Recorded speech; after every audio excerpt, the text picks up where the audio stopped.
Hello friends, പക്ഷേ ഞങ്ങളുടെ പുതിയൊരു വീഡിയോക്ക് എല്ലാവർക്കും സ്വാഗതം. അപ്പോൾ നമ്മൾ അവിടെ നിന്ന് മാറിയിട്ട് ഒരു 5 കിലോമീറ്റർ മാറിയിട്ടാണ് ചൂണ്ടാൻ വന്നത്. അപ്പോൾ നമ്മുടെ വീഡിയോ ആദ്യം കാണുന്നത് തീർച്ചയായിട്ടും ഫോളോ ചെയ്യാൻ, ലൈക്ക് ചെയ്യാൻ, ഷെയർ ചെയ്യാൻ മറക്കരുത് കൂട്ടുകാരെ. അപ്പോൾ നമുക്ക് തീറ്റ എറിഞ്ഞിട്ടാണ്.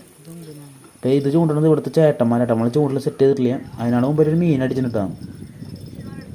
നല്ലൊരു അടിപൊളി മൃഗാലിയാണ്, നല്ല വലിപ്പം കേട്ടോ. 1 കിലോ റേഞ്ച് എന്തായാലും വരും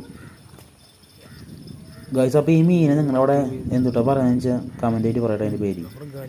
അപ്പോൾ നമുക്ക് വല വെച്ച് പതുക്കാൻ കോലെടുക്കാം ഗൈസ്. അപ്പോൾ നമ്മൾ മീൻ വരണേക്കാളും മുമ്പ് വല വെച്ചപ്പോൾ മീൻ ഓടണ കാഴ്ചയായിട്ട് കാണുന്നുണ്ട്. മീൻ വരണേക്കാളും മുമ്പ് വല വെച്ച് കഴിഞ്ഞാൽ മീൻ വല കണ്ട് ഇങ്ങനെ പെട്ടെന്ന് ഓടി പോകണത് കേട്ടോ. അപ്പോൾ മീൻ വിട്ടു പോകാനായിട്ട് ചാൻസ് ഉണ്ട്. അപ്പോൾ മീൻ മലർന്നതിന് ശേഷം മാത്രം വല വയ്ക്കാൻ പാടില്ല കേട്ടോ. നമ്മളിവിടെ ചേട്ടന്മാർ പറഞ്ഞ കാരണം വെച്ചതാണ്. അപ്പോൾ വലിയൊരു കോരി വലയുന്നുണ്ടോ, പെട്ടെന്ന് മീൻ കയറി.